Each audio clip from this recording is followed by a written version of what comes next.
عزیزانمان لە هەرجێکن سڵایەتان لێبێ بەیانیتان باش بێ هیوای ڕۆژێکی پڕ لە خۆشی و کامەرانی بۆ هەموو لایەکتان خوازین خۆشحاڵین لەم ڕۆژ کۆمەڵ لە بڕگە بابەتمان بۆ ئامادەکردوون بۆ هیوایین تا کۆتایی پرۆگرامی ئەمڕۆمان بینەرمان بن و سود لە بڕگە بابەتەکانمان بین. خۆشەویستانم پرۆگرامی ئەمڕۆژمان تایبەت ئەبێت بە یادی دامەزاندنی شاری سلێمانی کە ئەمڕۆ 236 ساڵ بەسەر یادی دامەزاندنی شاری سلێمانیدا تێپەڕ دەبێت. ئەمڕۆ ئێمە باس لەوە دەکەین کە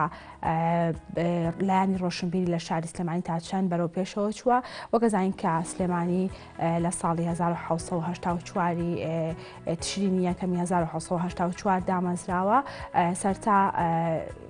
مەڵبەندەکان لە قەڵاو چوارانەوە دواتریش گوازراوەتە بۆ شاری سلێمانی لەلایەن ئیبراهیم پاشای بابان و دواتریش ئەم شارە تەشەنەی سەندۆ گەورە بۆ بەرەو پێشەوە چووە و لەو کاتەشدا گەڕەکەکان لە شاری سلێمانی 6 گەڕەک بوون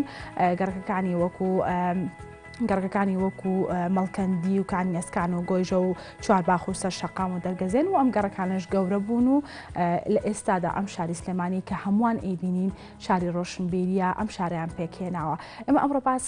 لا دوو تەوەر ئەەکەین دەربارەی شاری سلێمانی. لا تەوریەکەماندا باس لە لایانی ڕۆشنبیری شاری سلێمانیەکەین بزانین کە وەک ئەزانین کە شاری سلێمانی بە شاری ڕۆشنبیری ناو ئەبرێت بزانین کە تا چەند مۆرکی پاراستوایی ئەم ناوە و دواتریش باس لەوە دەکەین کە لایانی ڕۆشنبیری تا چەند گرنگی پێدراوە لەم شارە شاعیران و ئەدیمان و نووسەرانمان تا چەند هەوڵیاندا بوو بەرەو پێشبردنی لایانی ڕۆشنبیری شاری سلێمانی و باس لەوە دەکەین کە ئەو چالاکیانەی ئەو مەراسیمانەی کە ساڵانە لە میادەدا بەڕێوە ئەچێت تا چەند بۆتە هۆکاری بەرەو پێشبردنی لایانی ڕۆشنبیری شاری سلێمانی. ئەمە تەوەری یەکەممان دووە دوای چینە سەر تەوەری دووەمان. لا تەوەری دووەماندا باس لە لایانی تەلارسازیەکەین لە شاری سلێمانی بزانین تا چەند گرنگی پێدراوە و تا چەند لە شارەکانی تر لایانی تەلارسازی جیای دەکاتەوە و کێشەکان لە ڕووی تەلارسازیەوە چیە لە شاری سلێمانی و ئەو تەلارانی لە مێژووە ماون تا چەند گرنگە بپارێزێ بۆ ئەوی کە ببێتە مۆرکێک و مێژوویەک بۆ شاری سلێمانی و لەگەڵ ئەوەشدا پێویستە چی بکرێت بۆی ئەم لایەنە بەرەو پێشەوە ببێت. بەڵای زانماوە تەواوی بڕگە بابەتەکانی ئەوڕۆمانە بۆ هیوایین چاکۆسایی بینەرمان بن و سود لا بڕگە بابەتەکانمان ببینن.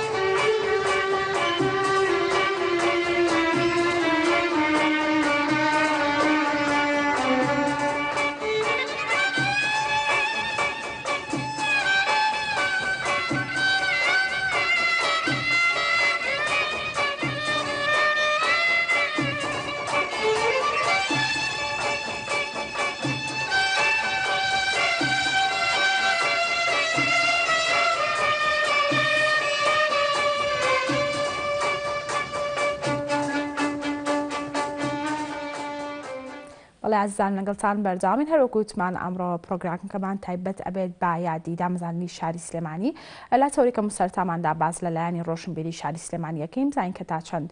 سلێمانی لە ڕووی ڕۆشنبیریەوە بەرەو پێشەوە چووە و جیازی چیە لەگەڵ مێژوودا کە لایانی ڕۆشنبیری گرنگی پێدراوە. لە هەمان کاتیشدا باس لەوە دەکەین کە شاعیران و ئەدیبان و نووسەرانمان تا چەند گرنگیان بەم بوارەداوە تا چەند کتێبخانەکان و ئەو شوێنانەی معریفین بۆتە هۆکاری بەرەو پێشبوونی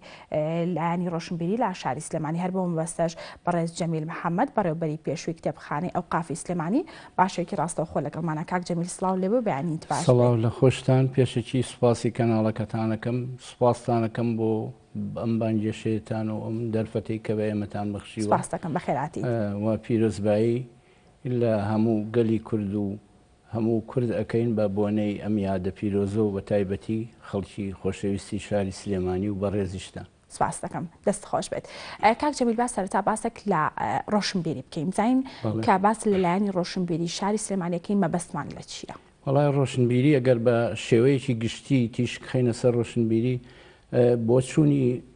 جیاواز هەیە لە بینی فەیلسوفەکانە کە پێناسەی ڕۆشنبیریان کردەوە هیگڵ بە شێوەیەک دیوی بە شێوەیەک فەیلسوفە ئەمریکیەکان بە شێوەیە بەڵام بەڕاستی ئەوەی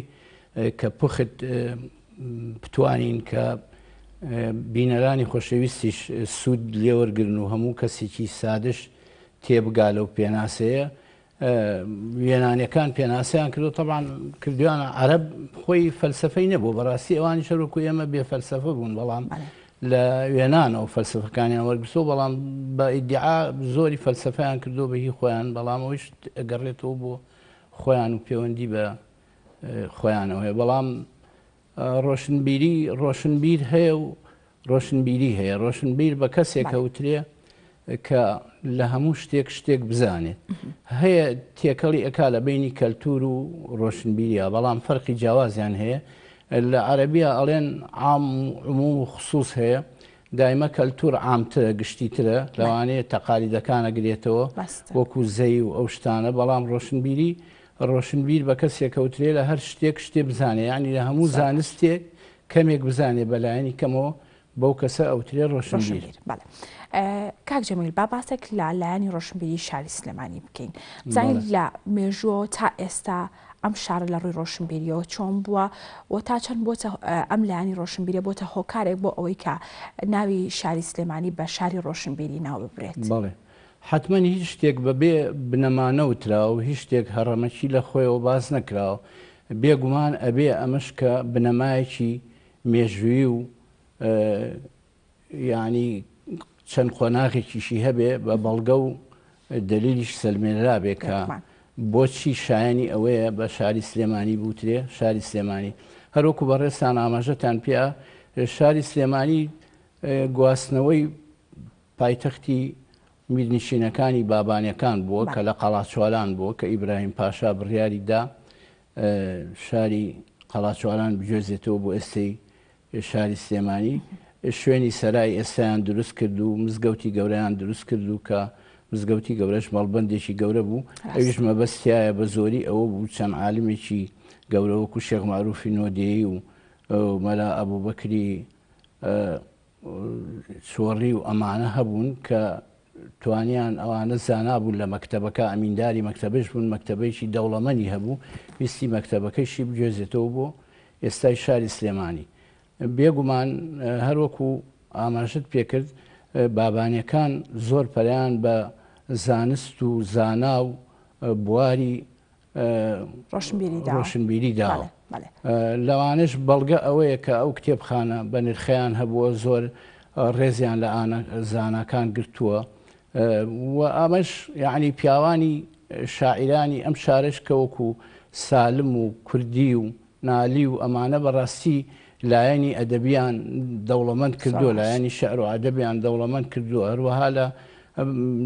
بواری معریفیەوە وەکو شێخ معروفی نۆدێی و کاک ئەحمەدی شێخ و پیرەمێرد و چەنەها زانای کەمان هەبووە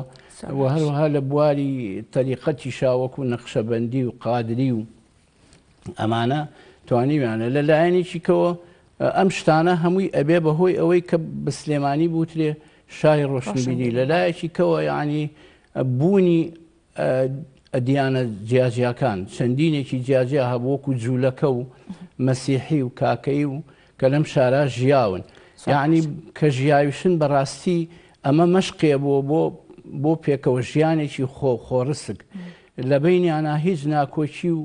بربەرەکانیەکی ناپەسەند نەبووە لە نێوانە هەتا ئەوترێ کە شێخ بابە عەلی تەکیەی هەبووە پیاوێکی زانا بووە داوەتی بانگێشی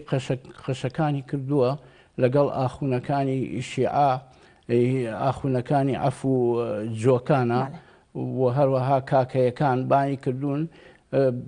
کێشە و باسی ئەدیانەکانیان کردووە بەبێ ئەوەی هیچ دڵگرانیەکیان لە نێوانە هەبێ و بەڕووی خۆشەوە دوایی مەجلیسەکان بەجێهێشتووە سلێمانی شاری پێکەوە ژیانی لەبەرەوە شاری پێکەوە ژیان بۆ ئەمانە هەمووی ئەبن بە بنەما و بەڵگەیەک کە پێی بڵێن شاری ڕۆشنبیری. زۆر باشە کاک جەمیل با باسێک لە لایەنی معریفی بکەین لە شاری سلێمانی ئەو شوێنە معریفیانی کە هەن وەکو کتێبخانەکان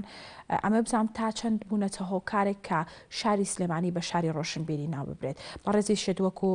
بەڕێبەری پێشووی کتێبخانی ئەوقافی سلێمانی ئەمە بزانم کتێبخانەکەی ئێوە چۆن بووە لە ڕووی ئەو دەستنووس و کتێبە مێژوویانی کە ماوەتەوە لە کۆنەوانێ تا چەند بۆتە هۆکاری ئەوەی کە شاری سلێمانی بیسەلمێنێت کە لە پێشتریشدا شاری ڕۆشنبیری بووە و ئێستاش بە هەمان شێوە. بەڵێ بێگومان لەوێەوە دەست پێ بکەین کە بەڕێز ئاماژە بە کتێبخانەی ئەوقافە تاوان کتێبخانەی ئەوقافی سلێمانی هەروەکو باسمان کرد پاشماوە و بنەڕەتی ئەم کتێبخانەی سلێمانی پاشماوەی کتێبخانەی بابانیەکان بووە بابانەکان کتێبخانیان زۆر بووە لە خورماڵ هەیان بووە لە گوڵعەمبەر هەیان بووە لە ماوەت هەیان بووە لە پشدەر هەیان بووە ئەم کتێبخانانە هەمووی لەلایەن ئەوانەوە تەغزیە کراوە و کتێبی بۆ کراوە و پەرەی پێدراوە بەڵام گرنگترینیان کتێبخانەی قەڵاچواران بووە کە هی پایتەختی خۆیان بووە ئەوترێکە 6,000 دەسنووسی تیا بووە لە کتێبخانەکە کاتێکە گواستویانەتەوە بۆ شاری سلێمانی بەڵام بەداخەوە لە زەمەنی ئینگلیزەکانە دەستدرێژێ کراوەتە سەر کتێبخانەکە زۆر لە کتێبە بە نرخەکان فەوتاون لە گۆڕەپانی حەوشی مزگەوتی گەورە کتێبەکان کۆکراوەتەوە و دەستنووسەکان فەوتێنراون بەڵام کە ئێستا ئەڵێ کتێبخانەی ئەوقاف بەڕاستی لەگەڵ ڕێزما بۆ ئەوقاف و هەمومان مسڵمانین و ڕێز لە قورئان و تەفسیر و ئەو شتانە ئەگرین و بە مقەدەسیان ئەزانین بەڵام خەڵک وا گومان ئەبا کە کتێبخانەی ئەوقاف بریتە لە چەند تەفسیرێکی کۆن و چەند قورئانێکی تایە و کاتە کاک جەمیل پێمان بڵێ ئەم کتێبخانەیە لە چی پێک هاتووە بەشەکانی لە چی پێک هاتووە ئەو دەستنووسانە چین کە تێیدان بەڵێ حەز دەکەم بچمە ناو بابەتەکە بەڕاستی کتێبخانەکە زۆر لەوە دەوڵەمەندترە کە خەڵک وا گومانی پێبەرێت ئەوەی کە لە نزیکە و کتێبخانەی ئەوقاف بناسێ ئەزانێت چەند کتێبخانەیەکی دەوڵەمەند و سەرچاوی زۆری تایە سەرچاوەکانیش لە هەموو بوارەکانە لە بواری ئەدەب و شعرا لە بواری فقه و ئوسولی فقه و نەحو و سەرف و شتە معریفی و زانستیەکان علمی کەلام و هەروەها یعنی مێژوو حتا مەسائلی جوانکاری و ئەم شتانەشی تایە دەستنووسەکان حتا پێی ئەوترێت طب العەرەبیان ئەڵێن طب النەبی ئەو شتانەش ئاماژەی کردو بۆ هەندێک جوانکاری کە لەم ڕۆژە خەڵک بەکاریان دێنێت و زۆر بەینانجا کتێبێکی زۆری تایە دەربارەی علمی فەلەک لە ئەفلاکە زۆر دەوڵەمەندە زیاتر لە 30 دەستنووسمان هەیە کە تایبەتمەندە بە علمی فەلەکەوە بەڕاستی ئەگەر بێت و ئێستا توێژینەوەی لێ بکرێ لەگەڵ لەسەر بکرێوانە ئەتوانی زانستی ئەو زانانەی پێشوو دەربکەوێت بۆمان و لەوانەیە شتی تازەتریش دەربکەوێت لەو دەستنووسانەکان ئەم دەستنووسانە خۆی کە هەبووە بەڵگەیەکی سەلمێنەرە بۆ ئەوەی کە گەلی کورد ڕۆشنبیری و ڕۆشنبیر بووە بۆ بە تایبەتی شاری سلێمانی کە ئەم دەستنووسانەی پاراستووە تا ئەم سەردەمەی خۆمان کە ئێستاش ماوەتەوە خۆشببختانە بەو شێوەی کە سوودی لێوەربگیرێ و شانازی پێ بکرێ بەخۆشحاڵیەوە کاک جەمیل لەبێ باسێک لەوە بکەین کە تا چەند هەوڵ درراوە ئەم کتێبخانانەوە و ئەو کتێبخانانەی تریش هەروەکو کتێبخانی ئەوقافی سلێمانی ئەو شتانی کە تێیدان ئەو کتێبانی کە تێیدان ئەو دەستنووسانی کە تێیدان ئەمەوێت باس لەوە بکەین کە تا چەند هەوڵ درراوە بپارێزرێن بۆ ئەوەی کە بنە مۆرکێک و مێژوێک بۆ شاری سلێمانی بەڵێ وڵات سەرتا بگەڕین و بۆ ئەوەی ئەم کتێبخانەیە کە بە فعلی بە شێوەیەکی فعلی کەی کراوە بە کتێبخانێکین لە ساڵی 1970 لە وەزارەتی دیوانی ئەوقافەوە لە بەغدا و مەجموعەیە هاتوون ئەوە بوو کە حربی ئێرانی عێراقیش نزیک بۆیەوە لەم دوایانە ئەو دەستنووسانێکی کە لە بیارە و تەوێڵە هەبوو لە خانەقای بیارە زیاتر لە 600 دەستنووس هەبووە لە خانەقای تەوێڵە شاد تقریبان 180 دەستنووسێ هەبووە ئەمانە بەڕاستی مەجموعەیەکی زۆر بوون لەو دەستنووسانە کە گوازرانەوە لەبەر ئەوەی کە بیان پارێزێ بهێن شاری سلێمانی لەبەرەوەی شاری تەوێڵە و بیارە شارێکی حدودی بوو نزیک و مەرز بوو لە ئێرانەوە نەوەکو کە ئێران بێبەم دیوە و دەستدرێژی بکرێتە سەر کتێبخانەکان و ئەم دەستنووسانەش کە لە پور و مێژوویەکی گرنگی ئەم نەتەوەیان لە ناو بچن بەڕاستی ئێمە گلەیی لە حیزبی باز ناکەین چونکە لەوانەیە ئەو لە هەوڵی ئەوە بوو بێ ئەوەیشی کە هەمان بووە ئێمە لە دەستی بین و لە بیرمان بەرێتەوە بەڵام بەڕاستی ئێمە گلەیی لەم حکوومەتەی خۆمانەکەین لەگەڵ بەنرخی و باڵا بەرزی علمی ئەم دەستنووسانە بەو شێوەی پێویست ئاوڕی لێ نەدراوەتەوە و خەرەی پێ نەدراوە بەڕاستی ئەم دەستنووسانە هەرچییان بۆ بکرێ هێشتا کەمە ئەبوایە ئێستا بە ئەلیکترۆنی بکرانە ئەبوایە ئێستا توێژینەوەی گرنگیانە سەر بکرایە ئەبوایە ئێستا لە ئاستی جیهانە چونکە بەڕاستی ئەم کتێبخانەی هەر پێشی ئەو ترێ کتێبخانەی دایک و شایستەی ئەوەی شەپێی بوو ترێ کتێبخانە چونکە یەکەم کتێبخانەیەکە کە لە شاری سلێمانیە هەبوو و لە قەڵاچوارانەوە گوازراوەتەوە بۆ ئێرە و سوودی لێبینراوە لەم کتێبخانەیە یعنی ئەم کتێبخانەیە سەرچاوەیەکی معریفیش بووە بۆ بۆ شاری سلێمانی و بۆ کوردستانیش بەگشتی چونکە زانای بەناوبانک شێخ معروفی نۆدەیی خۆی سەردەستەی زاناکانی ئەو کاتە بۆ ئەمینداری کتێبخانەکەش بووە هەروەها کە هاتۆتە ئەوێ پاشانەکانی میرنشینەکانی بەبان مەدرسەیەکیان بۆ کردوتەوە لە ناو مزگەوتی گەورە خودی خۆی تەدریسی تیا کردووە دووە بە دوای ئەویش چەند زانای زیرەک و بەناوبانگی ئەم شارە دووە بە دوای ئەو ئەمیندارەتی سپاردەوە بە کاکەحمەی شێخ ئەویش وەکو چاوی خۆی پارێزێتی زۆر پارێزگاری لەم کتێبانە کردو و پیاوێکی ئەویش شارەزا و معریفی بووە بەڕاستی توانیویانە زانست و معریفەت لەم شارا بڵاوکەنەوە. کاتە کاکجەمیل با باسێک لێوە بکەین کە شوێنی ئەم کتێبخانەیە و ئەو خزمەتانەی کە کراون بەم کتێبخانە تا چەند لە ئاستی پێویستا بوون پێویستە ئەم کتێبخانەیەکی بۆ بکرێت بۆ ئەوەی کە بمێنێتەوە وەکو مێژوویەک چەندان ساڵ وەکو مێژوویەک شاید بێ بۆ ئەوەی کە شاری سلێمانی هەر لە کۆنەوە تا ئێستا بەم شێوەیە بۆ شاری ڕۆشنبیریە. بەڵێ وەڵای ئەم کتێبخانەیە بە چەند قۆناغێکە تێپەڕەوەکو ئاماژەمان پێدا قۆناغی یەکەمی لە شوێنی خۆیان زۆر پەرەی پێدراوە کە لە قەڵاتچواران بۆ دوای ئەوش کاتۆتە مزگەوتی گەورە بەهۆی ئەوە کە شێخ معروفی نۆدەیی پیاوێکی عاریف بۆ پیاوێکی خوانە لە ئەو کاتە پیان تۆ ماوەڕان نەهرەین لە پاکستان و تاجیکستان و ئەو وڵاتانەی ئەو کاتەوە دەستنووسی بە نرخ و زۆر پایە بەرزی بۆ هاتووە بۆ ئەم شارە بەهۆی شەخسایەتی شێخ معروفی نۆدەیەوە حتا لە سەردەمی کاکەحمەیشە ئەو شتانەی لە سەردەمی شێخی نەمریشە کە فەوتاوە دڵسۆزانی کتێب و کتێبخانە و پیاوانی ڕۆشنبیری شاری سلێمانی پیتاچیان بۆ کردووە خۆشبەختانە ئێستا 3000 و قسوور دەستنووس لە کتێبخانەی ئەو خافە هەیە لە بوارە جیاجیەکانە ئەمە شتێکی کەم نییە بەڕاستی سامانێکی زۆر بە نرخی ئەم مرۆڤایەتیە و بە تایبەتی و هی کوردە بە تایبەتی و هی شاری سلێمانیشە بە تایبەتی تر ئەتوانین بڵێن ینی ئەمە سەرچاوەیەکی معریفیە و ئەگەر بێت و ئاوڕی لێ بدرێتەوە و ئەبوایە ئێستا بە ئەلکترۆنی بکرایە ئەبوایە ئامێری زۆر باش و دیجیتاڵی بۆ ئامادە بکرایە بەڵام بەداخەوە تا ئێستش لەم دوایانە بەڕاستی بەڕێز پارێزگاری سلێمانی تۆزێ هەنگاوی ناوە هەندێشتی کردو ئێمە لێرەشەوە ئەکرێ سوپاسی بکەین بەڕاستی من بە ناوی کتێبخانەوە زۆر سوپاسی ئەەکەم هیوادارم کە ئەو بەردەوام بێرە سەر ئەو ئاوڕێت کە داوێتەوە لە کتێبخانە و هیوادارم بەرپرسانی حکوومەتی هەرێمی کوردستانیش بە چاوێکی ڕۆشنبیریەوە بڕوانە ئەو کتێبخانەیە و بە چاوێکی ڕێز و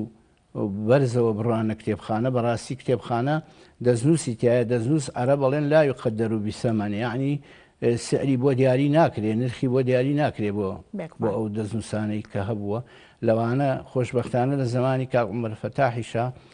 ئەکرێتەوە سوپاسی ئەویش بکەین کە توانی کتێبخانەکەی شێخ محەممەدی خاڵ کە بریتی بوو لە 500 قسوور دەستنووس بیان ژێڕێتەوە بۆ ئەو قافی سلێمانی ئەویش بەڕاستی هەنگاوێکی زۆر باش بوو کە کتێبخانەی بەرەو پێشکەوتن برد و ئیشێکی بەڕاستی شایستە بوو کە کرا لە کاتی سپاس دەکەم دەستەکانە خۆش بێ سپاس بۆ ئامادەبوون سپاس بۆ زانیارەکان بەڵێ سپاس بۆ بەڕێز جەمیل محەممەد بەڕێوەبەری پێشووی کتێبخانەی ئەو قافی سلێمانی کا بەشێکی ڕاستە و خۆ لەگەڵمان بەڵێ ئازانم راپۆرتێکمان هەیە دەربارەی شاری سلێمانی بابێ کۆبینەری بین و دواتر بەردەوام بین دەستەکان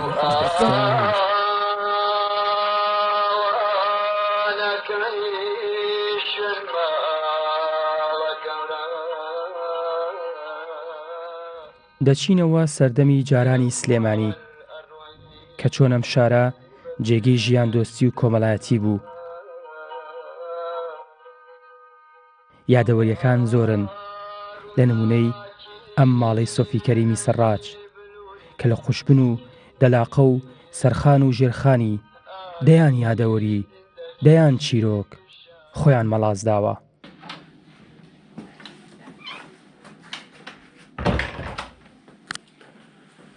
لەگەڵ ئەکرەم عوسمان کەسایەتی سلێمانی قسە دەکەم. ئەو دەڵێت وەختی خۆی لەم شارە هەر ڕێبوارێک هەر غەریبێک هات بێت وەک خانە خوێ ڕێزی لێگیراوە. ئەم شارە دڵگەورەیە لێبوردەشی زۆر بوو کەسێک لە شوێنێک بمایەتەوە بۆ نمونە لە مزگەوتێک بمایەتەوە کە بیان زانایە غەریبە 10 کەس پێ ئەگوو کاکە ئەبێ بێتەوە لەگەڵ من وەرەوە لەگەڵ من ئەوە نەبوو بەجێ بێڵن لە مزگەوتە سلێمانی ئەتوانم بڵێم نە بە دڵ نە بە چاوی بینین هیچ شتێک تەعبیر ناکرێ بۆ سلێمانی تەنها ئەوە نەبێ کە خۆمکەم بە قوربانی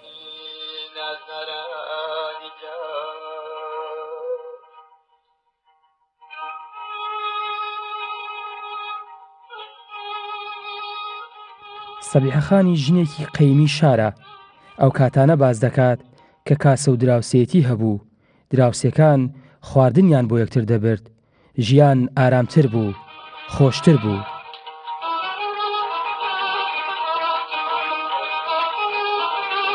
جاران زۆری فەرق بوو لەگەڵ ئێستاە جاران هەموو دراوسێ بەیەکەوە بوو لە ئاوەکو کوردەواریڵە لە شین و شاییە بەیەکەوە بوون لە تەعزیەکانە هەموو یارمەتیەکیانە لە جەژنەکانە هەموو بەیەکەون سەردانی یەکیانە کرد لە کاتی مناڵبوو ناشە و دانیشتن یەشکیانە گرد خواردنێکە لێ نابەنەوەیە بوو ئەو بر بۆ دراوسەکانە پیانەوت کاسە و دراوسیە ئەویش خواردنێکی لێ ئەنا بۆ تۆیە هێنایەوە ئەو خواردنی کە تۆ حەزل لێ بوو ئەو لێ نابوو بۆ تۆیە هێنایتە بیری جەژنەکانی یەکەم جەژنەکانی زۆر جیاوازتر بوو هەموو سەردانی یەکمانە کردەمەوە چین بۆ لای یەک بەڕاستی زۆری فەرق بوو لەگەڵ ئێستا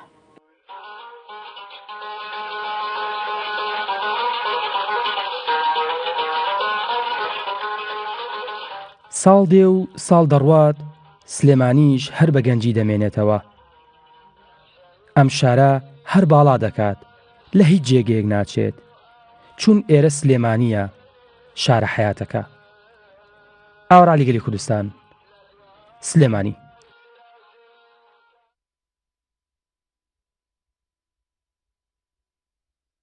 بەڵازانم لەگەڵتان بەردەوامین هەروەکو وتمان لاتەوەری دووەماندا باس لەلایەنی تەلارسازیەکی لە شاری سلێمانی بزانین کە هەل لە مێژووە شاری سلێمانی لە ڕووی تەلارسازیەوە چۆن بوو تا چەند پێشکەوتنی بەخۆیەوە بینیوە و تا چەند پێویستە ئەو تەلارانی کە لە مێژوودا هەبوون پارێزگاریان لێ بکرێت بۆی ببنە مێژوویەک بۆ شاری سلێمانی هەر بۆ بەستەش بەڕێز عومەر مەحوی سەرۆکی ئەنجومەنی شارەوانی سلێمانی باشەیەکی ڕاستەوخۆ لەگەڵمانە کاک عومەر سڵاو لێ ببیانیت باش بێت بەنی باش سپاس دەکەم بەخێراتی سپاس دەکەم کاک عومەر با سەرتا باسێک لەلایەنی تەلارسازی بکەین لە شاری سلێمانی بزانین ئەم لایەنە تا چەند گرنگی پێدراوە و چۆن بووە لە شاری سلێمانی هەر لە مێژووە تا ئێستا بەڵێ سپاست دەکەم طبعا شاری سلێمانی خۆی مۆرکێکی خۆی هەیە بۆ تەلارسازی بەڵام بە حکمی ئەوەی کە تەمەنی لە 200 ساڵ و شتێ زیاترە مۆرکێکی تایبەتی سنەی پێوەیە ئەیش بەهۆی ئەوەیە کە ئەم شارە لە قەڵاچوارانەوە کە هاتنە سلێمانی و دەستیان کرد بە بیناتازەکان بە خشت زیاتر بەکارە هات ئەمە وای کرد ئەو وەستایانەی کە لە شارا بوون شتێکی وا نەبوون بڵێن بتوانن ئەو ئیشانە بکەن وەستای سنەی زۆر هاتنە وەختە سلێمانی بوژا بوانێ ئەو مۆرکی ئەو طبعا لە وەختە مهندس نەبوو ئەو وەستایانە دەوریانە بینی لەسەر ئەو بابەتە بەو خشتە بەو جۆری بیناکان کە پێڵێن مەسەلا سەرخان و ژێرخان هەیوان و پشتەیوان لەگەڵ کەلەگی و سەربان یعنی و حوشێکی گەورە لە بەردەما حوزێکی جوان لە ناویا و چەنددار دار و درەختێکگەنی زیاتر دەستەکان بەردار بوون وەکو هەنار و ئەوانە ئەمە مۆرکێکی دروست کرد بۆ شارەکە طبعا ئەمە بە جۆرەی عمری بیناکان کە فترەیەکی پێئەچوو سیانێ ئەویست مەسەلە دائیمە لە سەربانە ئەبوایە هەموو زستانێک بە باگردێن بیان گێڕایە جاری کە سواغیان بایەوانێ دایان پۆشایە بۆی ئەو دارە ڕاو ئەو شێوەی کە هەیە لە ژێرا بۆ سەقفەکان نەفەوتێ دیوارەکانی گڵ بووە بەڵام تەغلیف کراوە بە خشت ئەو یاخود گڵ بووە تەغلیف کراوە بە بە سواغان ینی ئەمە ئەرکێکی زۆری هەبوو بۆ هێشتنەوەی وردە ئەمانە عمری کەم ئەبووانێ ئەمتر بنا حەشەرەیتی ئەیا بنا مشکیتی ئەیا بنا دووپشکیتی ئەیا ماریتی ئەیا ئەمە مەشاکی ساتی سروشتیەوە بڵێ ئێتر دوای ئەوە لەگەڵ تەتەوری زەمانەوە هاتنە پێشەوەی موادی تازە گۆڕا دوو مواد هاتە پێشەوەیەکیان خشتی مەعمەلەکان بوو هی کوورەکان بوو لەگەڵ ئەم بەردەی کە هەیە بەردی سلەیمانی مەشهورە پێی دوو جۆر بەرتەیە بەردی شێرکوژە و لەگەڵ بەردی مەڵکەنیە ئەمانە کە هاتنە پێشەوانێ سلەیمانیا جوانتر کرد بیناکانی سلەیمانی توم و تۆڵتر بوو ڕاستە هەتا فترێک هەتا جۆری سەقفەکان گۆڕا لە سەقفی دارەڕاوە بۆ سەقفی شێلمان و خشکە پیانەوەت ئاگادە ئەمە تەتەورێکی یا بە شار هەتاکو لە بواری سیانەوە ئیتر سیانەکردنی ناویست لە بواری ئەوەی کەوا بابرێن حەشەرە تێیە یاخود مشکویە مارو ئەم شانی تێیە نەمابوون تقریبا بەرەو باشیەک بردننی ئیتر ئەوەش تەتەوری بەرجارێکی تر پێشکەوە هەتا کۆنکریت هاتە پێشەوە کە مەسلەی کۆنکریت هاتە پێشەوانێ و قاڵ بەستن و ئەم شتانە ئەمانە زیاتر وەستای شوێنانیکەی بۆ ئەهات و هەتا ئەنی هەتا نوکتە هەیە لەسەرەوەی خۆی کۆنکریت مادەیەکی زوو ئەی بەستێ جاران کە قوڕیان ئەگرتەوە بۆ سەربانەکان قوڕەکە دایان ئەنا هەتا سبەینی ئەترشا اینجا ئەیان کرد چونکە قوڕ بەشلی نابێت سەربانی پێستاڵبێری ئەوانە ئەتر جەماعەتێک ئەم کۆنکریتیان گرت بۆوانێ ئەتر خاکەنازەکانیان تێ خست بوو بەجانش بوو تا بەیانی تر کە بەیانی هاتن هین بوو بەستە بووی هەموو کۆنکریتەکە قەزدم یانیەوە مەسایلی خۆشیشی لەسرە کە کۆنکریت هاتە پێشەوانێ بە تەواوی هەنی سروشتی تەلارسازی لە شارا گۆڕا لە پێشا کۆنکریت تەنها بۆ سەقف بوو و چیمنتۆش بۆ ناوکار و لەگەڵ درزی بەردەکان بوو ئەمە تەواو گۆڕانکاریی کێنایە پێشەوانێ ئەم وەستایانێ و بە ئیشرافی زیاتر تەمان ئەوەختە مهندس هاتە پێشەوە بەس مهندسی تەلارسازی لە سلێمانیا زۆر درەنگ هاتە پێشەوانێ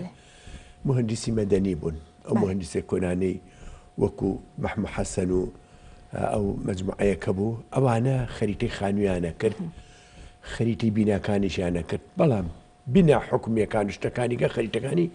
زووتر لە بەغاوە ئاهات هەتا سلێمانی تەتەوری کرد و ئەندازیاری تەلارسازی تێکەوتوانێتتر خەریتەکان هاتنە دەستیان ئەم کۆنکریتکردن و ئەم بیناکردانە فەنی تێکە و هونەری تێکە و مەسەحاتەکان هیچ ژوورەکان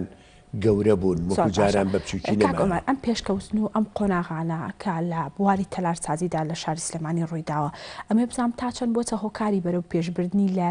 لایانی تەلارسازی لە شاری سلێمانی بەڵێ بردێ پێشەوە نی وەکو باسمان کرد ئەم وەکو هەنگایی بێونرا بردنە پێشەوەکە دووسێ جۆر بوو جۆرێکیان ئەوە بوو کە فەنێکی جوان ئەکرا لە ئیشەکانە جۆرێکیشی ئەو بوو وەزیفەی ئەو ئیشانە چییە وەزیفەکی مەسەلا ماڵێک پێک هاتووە لە فلان ژۆر و ژوورێکی نووسنە و دووسێ ژووری نووسنە و لەگەڵ ژویوان و دانیشتنە و لەگەڵ مەتبەخێکە ئەمانە بەهۆی ئەم مەوادانەوانێ بەهۆی ئەم تەلارسازانەوانێ ئەم فکران بەهۆی تەقلیدی دەریشەوە یعنی وە نێت و هەر لە خۆتۆ دەبێتە حتمما لە وڵاتانی کە کراوە زیاتر ئەم ئەندازیار وەستانی ئێمە سەردانی بەغا کەرکک زیاتر بەغا پێشکەوتوتر بوو لە شارەکانی کە لە بواری تەلارسازیە ئیتر وردە بەهۆی کۆنتاکت لەگەڵ شارەکانی دراوسە لەگەڵ مەوادی تازە کە ئەهات و شاریش مهم بوو تۆ شار لەگەڵ ئەوە خۆی پاکوتەمیزە بوو وردە جادەکانی بەرد ڕێژە کرا مەسەلا هەندێکی کۆنکریتەکە هەندێکی قرتاوەکرا ئیتر کە تۆ کابراایەکی ساحب ماڵێکی لەسەر جادەیەکی پاکوتەمیز بینایەکی جوان حەزەکەی بکەی بەس لەسەر جادەیەکی قڕ و گڵ بێت و ئەوانە ئەو پێشەی بەخۆی نابێت ئەمە باسە کلەوە بکەین کە ئەم تەقلیدکردنە وای کردووە کە مۆرکێک ببەخشێ بە شاری سلێمانی یاخود ئەم تەقلیدە خراپە و نابێت بە ئەوەی کە لەلایەنی تەلارسازیەوە چاوی لێ بکرێت تەقلیدکردن هەندێ لایەنی زۆر باشە هەندێ لایەنیشی،، با بڵێن، جوان نێنین، نەتیجەیەکی جوان نایە. ئەم تەقلیدکردنە هەندێ لایەنی زۆر باشە، هەندێ لایەنیشی، با بڵێن، جوان نێنین، نەتیجەیەکی جوان نایە. تەقلید بەو شێوەی کەوتم کە وەستای وەختی خۆی سنەیی هات و ئەو مۆرکە یا بەو شارە زۆر جوانی کرد یعنی ئەسە سلێمانی بەهی خۆی دانێ ئەوانەی کە هەیە خاسەیترە و خانوانەی کە ماون من چەند خانوویەکم چاکر وەختی خۆی لە گەڕێکی قەزازەکان هیماری حاج برای ماغا بوو یعنی بزەبت بە تەقلیدە کۆنەکە کردمەوە بۆچی بۆی ئەو شێوەی بمێنێتەوانێ ئەوانەی کە پارێزراون لە گەڕێکی سابوونکەران لە دەرگەزێن مەسەلا ماڵەکەی شێ مەحموود سەرای کۆن ئەمانە طبعا تەقلیدی شوێنی کە بووە خاستن سەرا یعنی ئێمە وازان ئەمە سەراهی زمانی عوسمانیەکان بوو بێ ئینگلیزەکان کردبێتیان هەر چۆنێ بێ بەڵام تەقلیدێکی بەحیات ئێمە خۆمان سەرامان نەبوو یا تەقلیدێکی عوسمانی بوو یا تەقلیدێکی ئێرانی بوو بۆ شێوەیە کراوە لەبەر ئەوە ئەو تەقلیدانە کە ئەکرا جوان بوو خەڵکەکان چاویان لێ ئێستاش هەر بەردەوامە کاک بەڵێ هەندێکی بەردەوامە بەڵام بە مەوادانە نا بە موادیکە موادیکە هاتۆتە پێشەوانێ ئەو مەوادانش هەندێک مواد هەیە سەریعە بۆ بیناکردن وەکو بلۆک وەکو پلێت و ئەم شتانە ئەو تۆزێ بینای تێگاوە و هەتاکو تەبعی بینا لە ناوی شەوانێ با بڵێن لە سەرما و گەرما ئەم شتانە هیچ عەزێکی ناکرد و ئەوەش نەتیجەی پەلامارانێکی خەڵکی زۆر بوو بە پەلە کە ئەنویست خانووی خۆیان بکەن و فرێ هیچ مەرکێکی مەعماری ناکەوتن کەوا تەقلیدی کەن و ئیتر لەبەرەوە ئەو زەرەریە لە شار. بەڵێ کاک عومەر باس لە بوونی خانۆ کۆنەکان کرد لە شاری سلێمانی ئەو تەلارانەی کە لە شاری سلێمانی لە کۆنەوە مابوونەوانێ ئەمە باسەکرەوە بکەین تا چەند پێویستە کە پارێزگاریان لێ بکرێت نهێنڕێت کە ئەم خانوانە بڕوخێنرێت بۆ ئەوەی کە شاری سلێمانی مێژووی دیار بێ و ئەم خانوانە ببنە مێژوویەک بۆ شاری سلێمانی. بەڵێ ئەمە پاراستنی کەلەپور و توراس لە واجبی دەوڵەتە بێگومان جاران دەوڵەت خطەیەکی هەبوو بۆ پاراستنی ساڵی خانوویەک دوو خانووی تەملیکە کرد پارەی بۆ تەخسیسە کرد ئەو خانووە کە تەملیکە کرا ئەرا دەستجهەتێکی معلوم ئیتر بەلەدیە بێت ئیتر ئاسەوار بێت یا جارواشە بوو کە خاوەنەکەی تێ ئاهێشتەوە بە سڵیانی ئەکەوتە سەر حکوومەت ئیتر ئەپارێزرا ئەم بابەتە نەما ئیستیملاشی خانۆ کۆنەکان و گەڕەکە کۆنەکان نەما یعنی ئەگەر ئەوە بەردەوام بواە ئیسا هەموو گەڕەکە کۆنەکان ئیستیملا کرابوو مابووانێ نەما خاوەنەکەی کێیە خاوەنەکەی وەرەسەیەکە هیچی بۆ نەماوەتەوە هەرو خانەی بۆ ماوەتەوانێ تەماشاکە بۆشی چا ناکرێ لە تاوە ئیفرۆشت کێ ئیکڕێوانێ بازرگانەی کڕێتەوە لە ڕووی قانونیەوانێ ئەو بازرگانە خانی خۆیەتی ئەتوانێت ئەبێ چاکی کات بیڕوخێن یا بیکا بە شتێکەوە خۆی مەخسەیی بێ ئەو کاتێکەوە بڵین هین نەبوو ئیستیملاک نەکرابوو بەس تەوجیهاتە بوو لە ڕۆشنبیریەوە یاخود لە کەلەپورەوانێ کە ئەم خانەوە وا بکرێ وا بکرێ ئیکەبران تاکەی دانیشێت بە تەوجیهات ئیشکا ئەویش مناڵێکی هەیە ئێ مناڵەکانی ئەو ژوورێکی ئەوێ ئەو ژوورێکی ئەوێ ژوورێکی ئەوێ لە هەمووی ناکرێت لە تاوا ئەیان فرۆشتەوە چون خانووی خۆیان نەکرد کابرای تاجریش خۆ بۆ ئیشی کەلەپوری نەیکردیوە بۆ کڕێتیەکەوە خۆی هینێکیەکەواتە لێرە مەسەلە ئەوەیە خطە ئەوەیە کەوا ئەبێت دەوڵەت خطەی ئەو هینە بێنێتەوە خانۆ کەلەپوریەکان هەموو ئیستیملاک کرێتەوانێ بۆ ئەوی کەوا بتوانین بیپارێزین و تا ئێسش بەشێکی زۆر باش ماوەکە ئەتوان ڕێیشی بکرێت. وەکو ئەنجومەنی شارەوانی چیتان کردووە بۆ پاراستنی ئەم خانوانە بۆ مانەوەیان لە هەمان کاتیشدا بۆ ئەوەی کە بکرێت بە شوێنێک بۆی گەشتیاران کە هاتن سەردانی بکەن زۆر خانومان هەیە لە ئێستاە کراوە بە کافتریا و کۆمەڵێک شوێنی خۆشی تیادا دروست کراوە کە گەشتیارانیان سەردانیەکەن تا چەند گرنگ ئەو خانوانی تریش کەماون گرنگیان پێ بدرێت بۆی کە گەشتیاران هاتن و سریانکردن لە مێژووی شاری سلێمانی تێبگەن. خۆی کێشەیەکێ ئەوەی کە گەڕەکە کۆنەکانی سلێمانی زۆر کەوتونەتە ناوانێ بڵێن سابوونکەران منفەزێکی نییە کەوا ئەو بابەتە سیاحیە بێتە ناوانێ خەڵکەکە بەس ئەوەی کە بەو گەڕکاتشوەکای بینێ ئەژنا خەڵکی کە نایبینێ خانووی هەیە متەتەور ئەوە بۆ خانوو هەرە کۆنەکان هەڵێم خانوو هەیە متەتەورتر ئەوانەی کە لە عقاری و نەژێنیکەن ئەوانە دائما مهەیەن بۆی کەوا بکرێ بە کافیتریا بەس خۆی لە ئەساسە کافیتریاش بۆتە کێشەیەک لە ناو گەڕەکەکانە طبعا التزامی کافیتریا زۆر ئەبێ با بڵێن بە ئەدەبەوە بێت یعنی گەڕێک ئیسعاج نەکات ئەو خەدەماتی تەقدیمیەکە بێ خەدەماتێکی جوان بێت ئەم شتانە بەڵام ئێستا هەموو شتێک گۆڕاوە سایەکێک لە کەلتورەکانی ئەم شارەکە گۆڕا بڵێن بوونی نێرگەلەیە مەسەلە خەڵک کە ئەچێت هەر لەبەر نێرگەلێکیشان ئەچێت تر بۆ ئەوە نانێکی کوردی بخوات لەوێ و هین کاتوانە لەبەر ئەوە زۆر ناپارێزرێت یعنی بەو دەرەجێ بمانوێت شارەوانی ڕێوشێنی داناوە کەوا گەڕەکە کۆنەکان چەند ڕێنماییشی بۆ داناوە کە ئەبێت مەسەلا جارە با بڵێن وەکو ڕێنمایی بە لە دێ لە هەر شوێنێک ئەگەر خانووی بینایە بکرێت ئەبێ بچێتە دواوانێ و وا بکات ئێمە لەبەر ئەوەی بیناکان سیاجی جوانی هەبووشی دێنە ئەو مەسلەی چوونە دواوەمان لابردووە بە مەوادی خشت و بەم شتانە بینا تازەکە بکاتەوانێ بەڵام هەر ئەگۆڕێن وردەوەدار ئەگۆڕێن هیچ ئاگادارێکتان داوە بە خاوەنی ئەو خانووە کۆنانە بۆ ئەوەی کە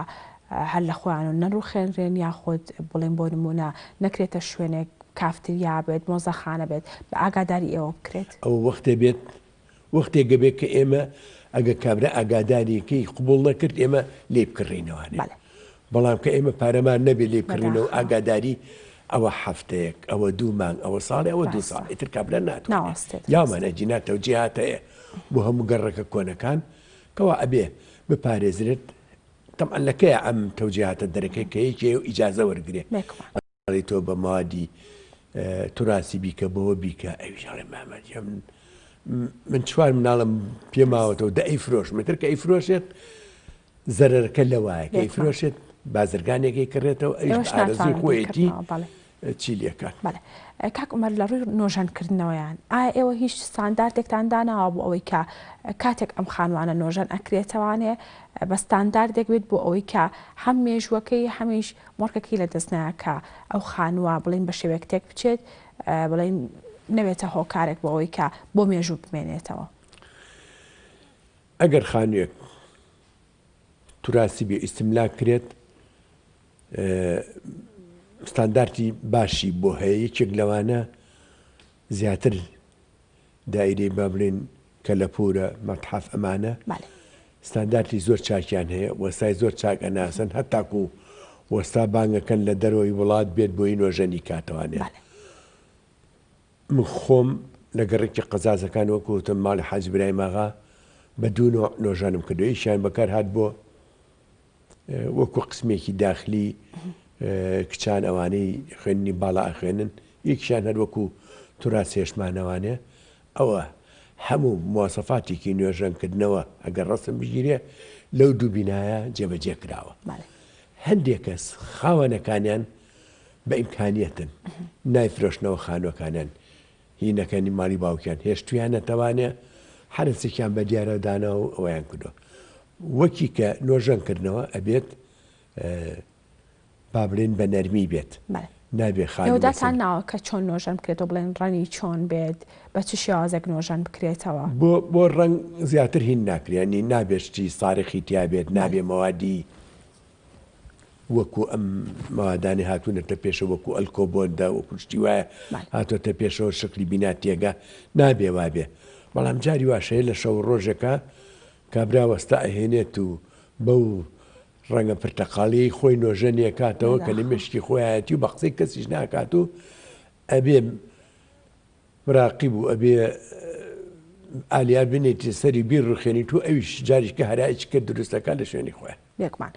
کاک عومەر وەکو لە کۆندا باست لەوە کرد کە شاری سلێمانی پێشتر خانووەکانی لەسەر یەک شێواز بنیادنراوە ئەمە بزانم لە ئێستاشدا تا چەند ئەم خانوانە لەسەر یەک شێواز بنیاد ئەنرێت بۆ هەر لە ئێستاشدا مێژوویەک تۆمار بکات بۆ خۆی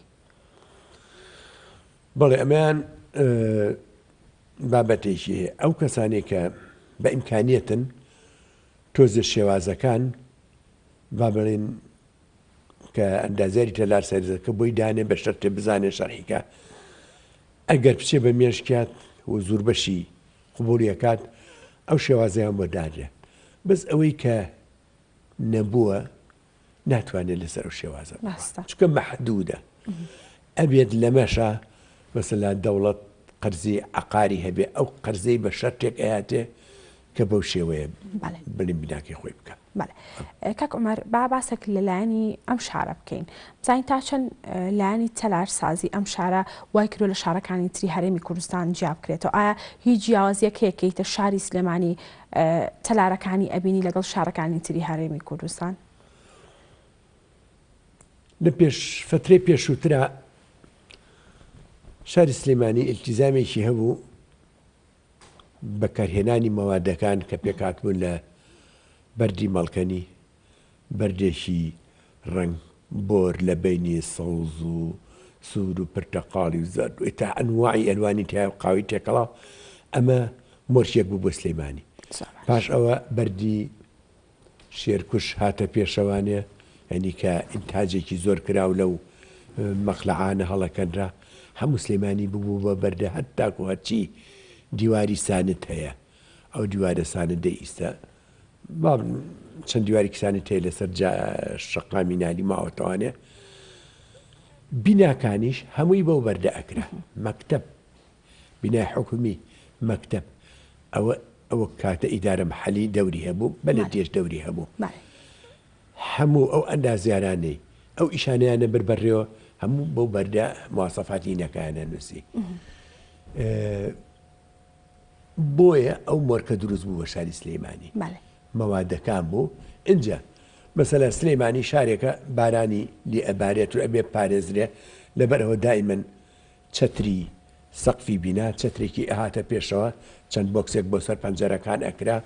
بۆی بیپارێزێ لە باران ئەوەش بوو بە مۆرکێکی جوان بۆ شاری سلێمانی ئیتر مەداخل و پاش ئەوەش طبعاً ئەم وەستای ئاسنگەر و وەستا چاکانی کە هەبوون هەموو ئەیانتوانی نەقشی چاک بکەن بۆ مەحەجەرە و بۆ کەتی بۆ ئەوانە ئەمەش مۆرشی چکەی دروست کرد بۆ سلێمانی. دەستەکانە خۆش سپاس بۆ ئامادەبوون سپاس بۆ زانیاریەکان وەڵە سپاس بۆ بەڕێز عومەر مەحوی سەرۆکی ئەنجومەنی شارەوانی سلێمانی کابەشێکی ڕاستە و خۆ لەگەڵمان بوو. وەڵا ئازانم ئێستاش راپۆرتێکمان هەیە با بەیەکەوە بینەری بین و دواتر بەردەوام بین.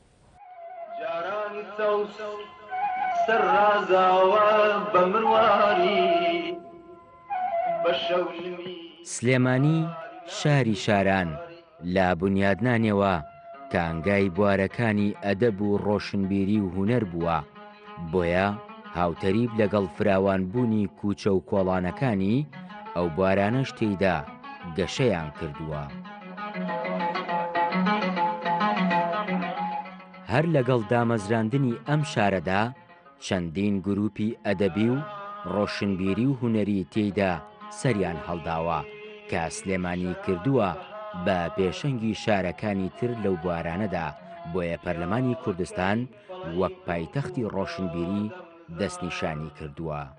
لێرە حرەکەی تیا بووە تازەگەری تیا بووە هەنگاوی تیاد بووە گروپیا دروست بووە گروپی هونەری تیا دروست بووە منافسە بووە لەبینی گرۆپ هونەریەکان بەرەو ئیشی جوانتر هەستی نتەواتی تیا گەورە بووە هەستی کۆمەڵاتی تیا گەورە بووە هەستی کورداتی تیا گەورە بووە بینین ئەو جوڵە سیاسیکەوە لەم شارەدا هەبوو لە هیچ شاریکەی کوردستانە نەبووە لەبەر ئەوە سلێمانی جێگەی ئەوەی کەەوە ئاماژەی بۆ بکرێتەوە شارێکی زیندووە لە هەموو ڕۆکانەوە بە تایبەتی لە ڕووی هونەری ئەدەبیات و هونەری مۆسیقە و بوارە ڕۆشنبیەکان ئەو بکەوە ساڵی ڕابردوو ساڵیان ڕابردوو سلێمانیان هەڵبژار بە پایتەختی ڕۆشنبیری لە باشووری کوردستاندا ئەمە هۆکارێکە لەو هۆکارانی کەوا ئێمە بێ هەست بە بەرپرسیاری بکەین کە ڕۆژ بە ڕۆژ ئەو هونەرەمان ئەو کارە جوانانی کەوا هەیە لەم شارەدا گەشەی پێ بدەین و بەرەو پێشەوەی بەرین. ناوبانگی ئەدەبی و ڕۆشنبیری سلێمانی وای لە یونسکۆ کرد ساڵی پار نازناوی شاری داهێنانی ئەدەبی لە بەرۆکی سلێمانی بدات. نەقیبی سەندیکای هونەرمەندانی کوردستانیش باس لەوە دەکات پێویستە ئەم نازناوە ببێ بە دەرفەتێ بۆ زیاتر برەودان بە بوارەکانی ئەدەبی و ڕۆشنبیری لە شارە حەیاتەکە. سلێمانی کاتی خۆی کە دروست بووە بۆ پایتەختی حکومڕانی دروست بووە بۆیە بەڕای ئێمە هەر لە سەرەتاوە ئەبێت ئەو دەسەڵاتدارانی و کاتە گرنگیان بە بواری ئەدەب و هونەر دابێت لە بەرەوەکو شارێکی نوێ چۆن خەڵکی تازە هاتۆتە ئەم شارە بۆ ریشتە جێبوون من دڵنیام زۆر لە هونەرمەندان لەو کاتە ڕویان کردوێتە سلێمانی بەڵام زیاتر مێژووی 100 ساڵی پێشووی سلێمانی لە بواری هوەری هوەردا دیارە یعنی مێژووی شانۆ گەڕێتەوە بۆ ساڵی 1926 لە سلەیمانی مێژووی مۆسیقا کۆنترە گۆرانی مۆسیقا کۆنترە یعنی لە مێژووی ئەم 100 ساڵی هوەردا دەبینین کە هەڵبەز و دابەزێک کراوە و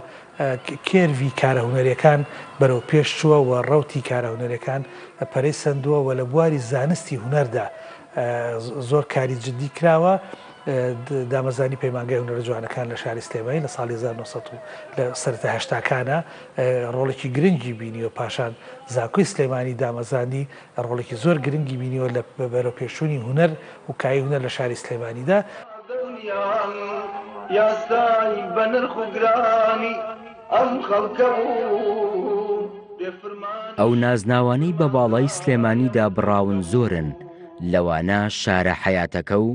هەڵمەت و قوربانی و شاری شاران و پایتەختی ڕۆشنبیری و دوجاریش شاری داهێنانی ئەدەبی ئەمانەش هیچی لە خۆڕانین بەڵکو سلێمانیە وای کردووە ئەم نازناوانە بە باڵایدا ببڕێن. دەریا کامەران، گەلی کوردستان، سلێمانی.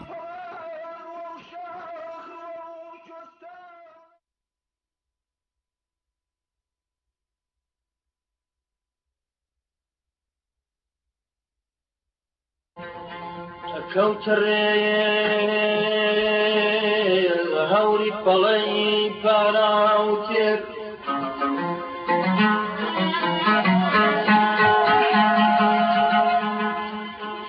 بە فرمێسکی بانی بە پەلەی لای گەرمە زێر سنگتەر بوو تەکان نەربوون وەکو لاوێن لە ڕێگای ئاواتی چەند ساڵی جێماوێ تیژڕێ و ڕۆ بە پەرۆژ بوو بۆ سەر چیان بۆ سەر پوشی زەرد هەڵگەڕاو جاران گیا جارانی سەوس سەر ڕازاوە بە مرواری بە شەویمی بەهاری لای کوردەواری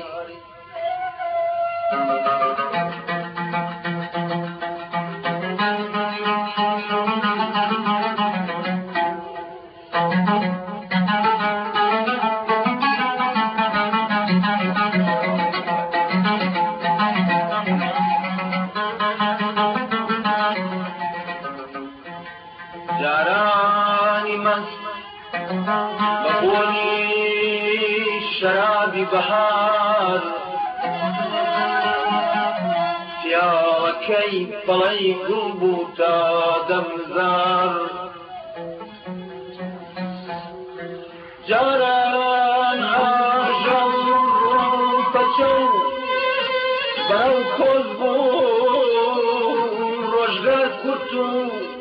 چاوی خاڵی وەنەوز بوو. وەلا ئەزانم لەگەڵتان بەرداوین و گەزاین لە شاری سلێمانی سەرجەم لایەنەکان پێشکەوتنی زۆریان بەخۆیانەوە بینیوە و لە شاری سلێمانیش گرنگێکی زۆر درا بە وەرزشکردن و لایەنی وەرزش. راپۆرتێکمان هەیە لەبارەی وەرزشکردن و لایەنی وەرزش لە شاری سلێمانی با بە کۆبینەری بین و دواتر بەرتاوە بین. شاری سلێمانی هەروەک چۆن لانکەی شۆڕش و ئەدەب و هونەر بووە لانکەی وەرزشیش بووە خاوەنی یەکەم یانی کوردستانە و لە ساڵانی ڕابردوودا وەرزشی ئەم شارە گەیشتۆتە لووتکەی وەرزشی کوردستان و عێراق.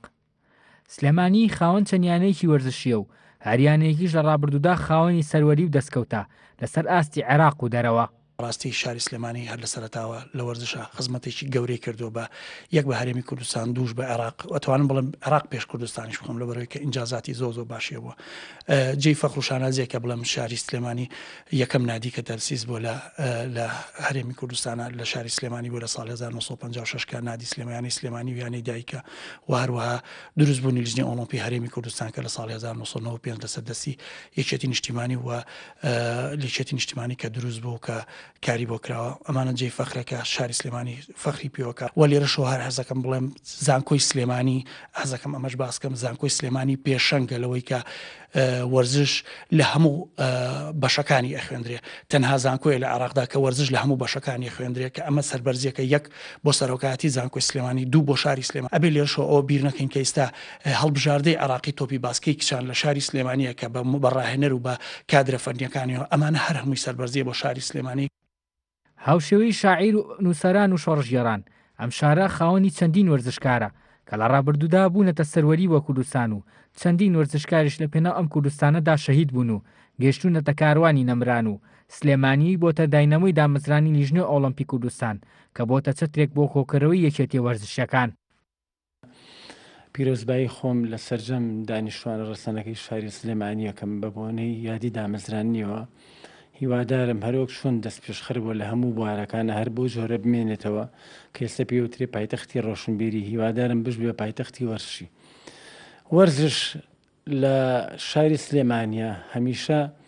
ئەوانەی کە لە شارەکەی ئاژیاون و ڕەسەن بوون دەست پێشخەریان کردووە بۆیە سیرەکەیت لە ڕووی دیدەوانیەوە مامۆستا جەمال کەیشی بۆ لە دامەزرێنەرانی دیدەوانی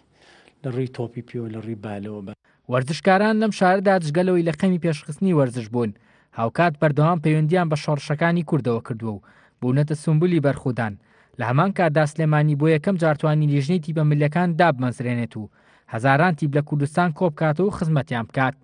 دیارە وەرزشیش لە نێوە ئەم شارەدا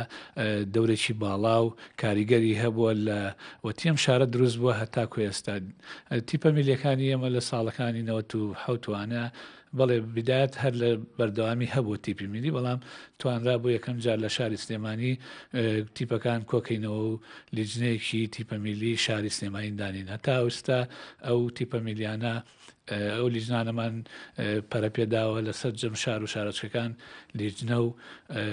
ئەوانەمان بۆ داناون بۆی کارەکانیان بەڕێکخراویکەین کارەکانیان بە سیستەمێکی جوان بەڕێوچێ. دەتوانین بڵین سلێمانی بۆتە ماڵێکی گەورە بۆ وەرزشکاران و هەرهەموو کارە ژوای کردووە کە ئەم شارە بێتە خاوەنی یەکەم یانەی وەرزشی لە مێژووی کوردستاندا و بۆ یەکەم جار یانەیەکی وەرزشی ئاشنا بکات بە هاوڵاتیانی کوردستان. شمان ڕۆڤگەلی کوردستان سلێمانی. بەڵازانم لەگەڵتان بەردامین ئێستاش هاوکارمان هۆشمەند هەورامی راپۆرتێکی لەسەر چەند لایەنێکی ڕۆشنبیری لە شاری سلێمانی بۆ ئامادە کردوین با بەیەکەوە بینەری بین و دواتر بەردەوام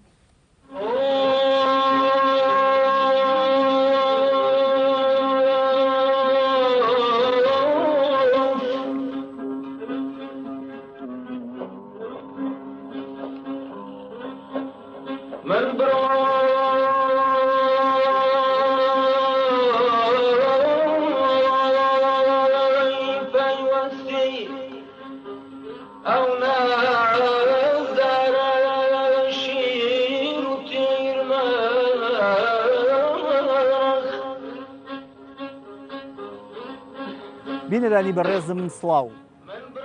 سلێمانی یەکێکە لە ناوە جوانەکانی کوردستان ئەم شارە سەر ڕای ئەوەی کە مێژوویەکی دووری نێوەکو هەندێک شار بەڵام لەوەتەی دروست بووە خاوەنی مێژوو پێگەیەکی تایبەتە لە ئاستی هەموو کوردستاندا لە هەرچی ڕەهەندێکەوە تەماشای سلێمانی بکەیت و لێی بڕوانیت چەندین پێناسەی جوان هەڵەگرێت ئەوەی ئەمڕۆ ئێمە دەمانەوێت لەم بەرنامە تایبەتدا باسی بکەین سلێمانیە لە مێژووی ڕۆشنبیری کوردیدا بابزانین ڕۆشنبیرانی ئەم شارە چۆن لە لاپەڕەکانی مێژووی سلێمانی دەڕوانە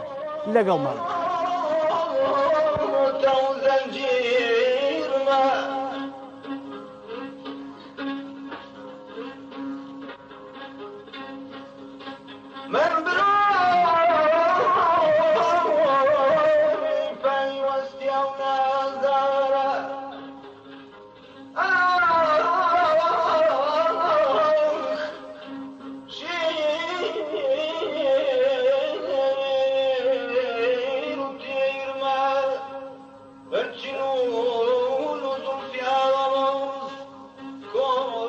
هەر لە سەرەتای گواستنەوەی میرنشینی بابان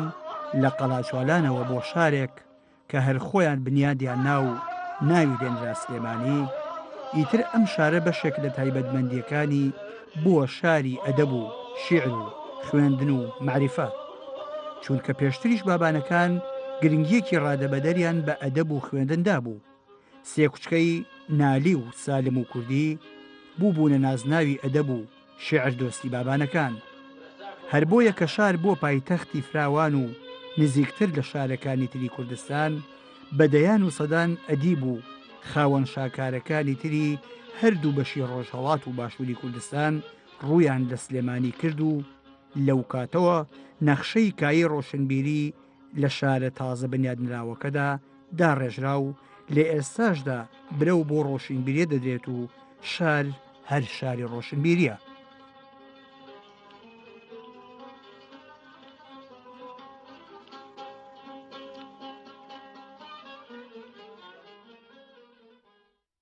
شاری سلێمانی تایبەتمەندیەکی خۆی هەیە، چونکە ئەم شارە جیاواز لە شارەکانی تری کوردستان کورد خۆی دروستی کردو، خۆی فەرمانڕەوایی تیا کردووە. میرنشینی بابان 16 ساڵ لەم شارەدا حکمی کردو. پێگەی جوگرافی و تایبەتمەندی شوێنەکە و خەڵکی وشیاری ئەم شارە کارێکیان کردووە ڕۆڵە بە ئەمەکەکانی هەمیشە بۆ خۆشەویستی ئەم شارە شەونخۆنی بکەن و ئەستێرە بخەنەخەو. یەک لەو نمونانەی کە هەمیشە بە بەردەوامی لە خزمەتی وشەی کوردیا بووە پیرەمێردی نەمر بوو. پیرەمێردی نەمر لە زەمانێکە ڕوو ئەکاتە وڵاتی تورکیا خۆی گوتنی بە کۆلکە خوێنەواریەوە ڕۆشم و لەو سەر بە خوێنەوارێکی چاکەوە هاتن. خۆی چوونی ئەم کەسانە بۆ تورکایە بۆ دەرەوەی شاری سلێمانی و دەرەوەی کوردستان ئەگەڕێتەوە، یەک بۆ خۆشەویستی ئەو کەسانە بۆ ئەم شارە دوو گەڕان بە دوای زانست و زانیاریە. پیرەمێر ماوەیەکی زۆر کە لە تورکیا ئەمێنێتەوە و چەند پۆستێک وەرەگرێ و خۆی گوتنی بە خوێنەوارێکی چاکەوە یەتەوە کارێکی جوان و خزمەتێکی چاک بە تایبەتی بە ئەدەبی کوردی ئەکا. ئەو پیرەمێردەی هەستی نەتەوایەتی لە ناو خەڵکا بوژانە و کارێکی کرد یادکردنەوەی جژنی نەورۆز لە سلەیمانی و بە تایبەتی لە گردی مامەیارە ببێ بە نەریتێکی ساڵانە. هەرچەندە پیرەمێر لەو کاتا تووشی زۆر کێشمە و لێیان و گرتن ئەبووە، بەڵام هەر کۆڵینە ئەدا خۆشەویستی بۆ ئەم شارە و خۆشەویستی بۆ فەرهەنگی کوردی کارێکی کردو هەتا ڕۆژگار هەتا ئەو ڕۆژانەی ڕۆحی تیاماوگیانی لەدەستداوە لە خزمەتی شاری سلێمانیانی. شاری سلێمانی کە کامەران مکری پێی ئەڵێ نازناوی شاری هەڵمەت و قوربانی داوەتێ هەروە لە خۆڕانە بوو، چونکە ئەم شارە بە بەردەوام لە ململانێ و بەرەنگاربوونەوەی هێزەکانی دوژمن و ڕژێمەیەک لە دوایەکەکانی عێراقا بووە کە کارێکیان کردووە نەکەر کامەران مکری. هەموو ئەو نووسەر و شاعیر و سیاسەتمەدانانە دایم شتیان بۆ سلێمانی و هەبێ و بەقەت باڵای سلێمانیا شت بڵێن. بۆ نمونە کەسێکی وەکو شێخ ڕەزای تاڵەبانی لە خۆڕا ناڵێ لە بیرم دێ سلەیمانی کە دارولمولکی بابان بوو، نە مەحکومی عەجەم نە سوخرەکێشی ئالی عوسمان.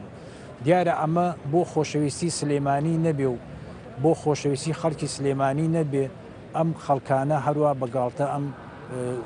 دەستەواژانە ناڵێن. کەسێکی وەکو دکتۆر موسا عەلی بەسراوی کە خەڵکی بەسرایە، من بۆ خۆم جۆم لێ بووە و ئەو وتەی کە ئەڵێ ئەوەی سلێمانی نەدی بێت جیهانی هەر نەدیێت. تۆ بڵێ ئەم وشانە گەر لە خۆشەویستی سلێمانی و خۆشەویستی بۆ خەڵکی سلێمانی نەبێ، ئەمانە هەروە لە خۆڕە ئەم شتانە بڵێن.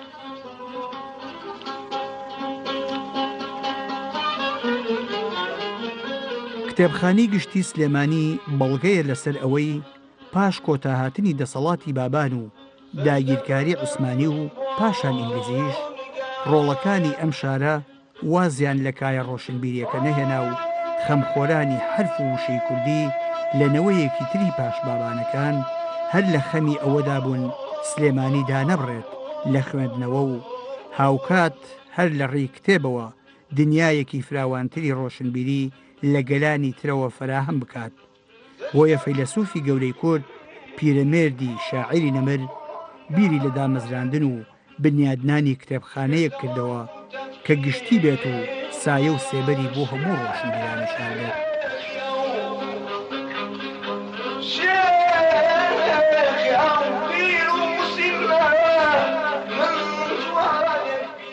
شاری سلێمانی لە سەردەمی بابانەکانەوە پاشخانێکی ڕۆشنبیری جوان وابەستەی ڕۆشنبیری ئەم شارە کراوە بۆیە پێوترێ شاری ڕۆشنبیری. واتە لەو کاتی کە بابانەکان هاتن شاری سلێمانیان دروست کرد لەگەڵ خۆیاندا کتێبخانەیەکی یەکجار گەورەیان هەبوو لە قەڵاچوالانەوە گواستیانەوە بۆ شاری سلێمانی کە لە مزگەوتی گەورە دانرا و ئەوە ئەتوانم بە دەستپێکی بڵاوبوونەوەی ڕۆشنبیری شاری سلێمانی دابنین بە دەر لەوەش کە نالی و سالم و کوردی توانیان گۆڕانکاریەکی جوان لە زمان یا بڵێن ئەدەبیاتی کوردیا بکەن کە ئەوان زیاتر هەوڵیانە بەو کوردی ئەمڕۆ بنووسرێتەوە. هەروەها ئەتوانین بکەین بە چەند قۆناغێکەوە ئەم ڕۆشن باشخانی ڕۆشنبیرەی کە لە شاری سلێمانیا بەرجەستە بووە. کاتێک کە پیرەمێردی مەزن لە تورکیا بووە بێگومان ئەو کاتەی کە ئەستەمبول شاری خۆڕۆشنبیری یا بڵێن شارێکی ئەوە بووە کە خەڵک خۆی تیا ڕۆشنبیر کردو پیرەمێردی مەزنێکێک بوو لەو کەسانەی کە ئەو ڕۆشنبیرەی هێنایەوە شاری سلێمانی و لێرە قەڵەندەرخانەیەکی دانا کە ئەم قەڵەندەرخانەیە بوو بە شوێنی کۆبوونەوەی ئەدیبان و نووسەران و شاعیران و منەوەرانی ئەو کاتەی شاری سلێمانی. دوا بە دوای پیرەمێردی مەزن ئەتوانین بڵێن مامۆستا نەجمەدینی مەلا بە هەمان شێوە ئەوش دوکانەکەی خۆی یا بڵێن شوێنەکەی خۆی کرد بە شوێنی گردبوونەوە و کۆبوونەوە و ئەدیبان و نووسەرانی شاری سلێمانی. بە دوای ئەوانیشە شەمحەمەی خاڵ کە مزگەوتی خاڵ ژێرزەمینێکیە بوو ئەم ژێرزەمینەی شەمحەمەی خاڵ بە هەمان شێوە هەموو ڕۆژانی چوارشەممە عەسرەکەی لەوێ کۆ ئەبوونەوە منەوەران و ئەدیبان و نووسەران و شاعیرانی ئەو سەردەمە لە ساڵۆنەکەی شەمحەمەی خاڵ کۆبوونەتەوە حتا قانع و پیرەمێرد و شەمەحموود و ئەمانە و زۆری کەسی وەکو ئەوانش لەم ساڵوێنەی شەمحەمەی خاڵە کۆبوونەتەوە و بیر و ڕای شعری و ئەدەبیان گواستوەتەوە بۆ یەکتری. لە دوایی کۆچی دوایی شەمحەمەی خاڵش بە هەمان شێوە ئەو شوێنەوە خۆی مایەوە. شەمحەمەی شێخ خالیدی کوڕی توانی پەرەی پێبات و جوانەکەشی لەوا بوو هەر کەسێ بەرەو ئەو ژێرزەمینە ئەڕۆژ لەگە خۆیە میوەی ئەبرد کێکی ئەبرد ئەمانیان لە ماڵەوە دروستە کرد ئەیان هێنا بۆ ئەو جێگەی شەمحەمەی خاڵ. بەڵێ کتێبخانەی شاری سلێمانی ساڵی 1940 گشتی سلێمانی ساڵی 1944 بە هەوڵ و کۆششی پیرەمێرد کاتێ دامەزرا ئەمە زیاتر بوو بە شوێنی کۆکردنەوەی کتێب و دوای ئەوە منەوەران و خوێنەوارانی ئەو کاتە بەدەر لە حوجرەکان و ئەمانە ئەچوون لەوێ ئەم کتێبیان وەرەگرت بۆ ئەوەی کە خۆیانی پێ ڕۆشنبیرکەن. دواتر ئەمانە هیچی لە شاری سلێمانیە بەرە کزیر ڕۆی گوازرایەوە بۆ چاخانەی شعب کە لە ساڵی 1950 دامەزرا لە دوای ئەوەوە ئەدیبان و نووسەران بەرەو ئەوێ کەوتنە ڕێ لەوێ مناقەشەیان لەسەر ئەدەب و شعر و هونەر و ئەو شتانیان گواستەوە بۆ ئەوێ کەواتە ئەمە چەند قۆناغێکە لە شاری سلێمانیە کە ئاماژەمان پێکرد و تا ئێستش ئەمە بەردەوامە. ئێستا چۆن ئەڵێ نالی سالم کوردی بە بۆچوونی من لەم ڕۆژە ئەتوانی بڵێ شێرکۆ بێکەس دەتی فەڵمەت عەبدوڵا پەشێ و کە ئەمانەش درێژە پێدەری ئەو سێ کوچکەیەن ئەتوانین بەمانیش بڵێن سێ کوچکەی سەردەم واتە هەر یەکە و لە دید و بۆچوون و شعرەکانی خۆیان کە هەر یەکە و ڕێبازێکی تایبەت بەخۆی هەیە ئەتوانی ئەمەش ناوبنین سێ کوچکە کەواتە درێژە پێدەری ئەدەب و هونەر و شعر لە شاری سلێمانیە هەرگیز لێی نەبراوە و بەردەوامە و بەردەوامیش ئەبێت.